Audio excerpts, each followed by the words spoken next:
I'm really visually driven, and a lot of writers like to listen to music when they write, and I'm just the opposite. I thrive in silence and in visual overload. Images, color, in every way, shape, and form. So often, if I'm writing, I have things open all over. I have a book on the table of photography from like Henri Cartier-Bresson. I have some photographs of my own. I have some, books that I print up. I've tried to always engage in some other kind of parallel art form always.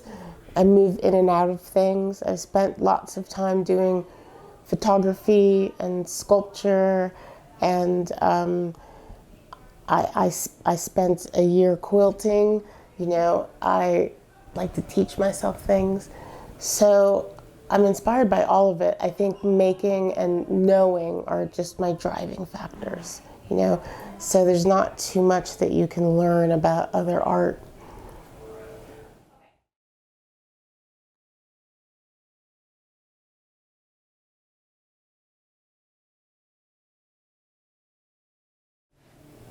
There are times when reading another writer paralyzes me, right?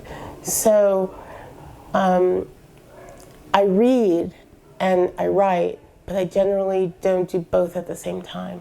So very, very seldom I'll have a day where I sit down and read a book of poetry and then I'm inspired to write, so I go write. And a lot of writers actually use that process a lot. When you go to readings, you see people sitting around with notebooks writing things down. And for me, it's the opposite. I feel so possessed by what they're doing. It's almost like it cancels me out, it eclipses me. And it terrifies me a little too for my writing to be in too close proximity to someone else's writing, because I don't want any of that bleed, right? Accidentally when people say they're inspired, it's like, how inspired are you, right? That phrase, I don't want to end up in my work. So there's a way that while I do both constantly, I have to keep them kind of stratified, like different layers, or else I'm just kind of paralyzed and kind of retracing my steps. It's a strange, I'd like to be one of those people that could sit down and write a poem every time I sat down and read a few pages of poetry, but it has the complete opposite effect on me. Yeah.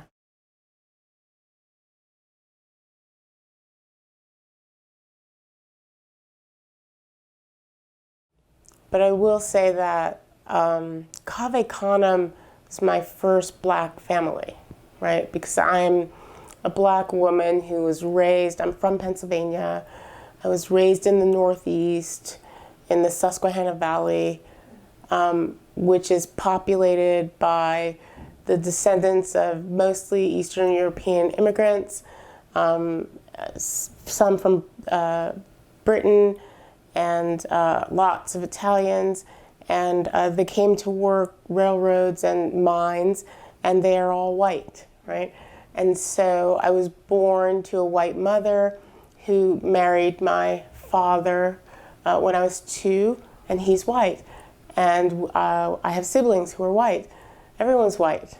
My school was white. I was the first Black child in the school district. My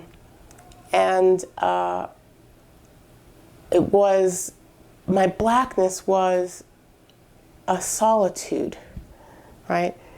It was lonely, and it was never invisible, right? And so it was like finding a flock,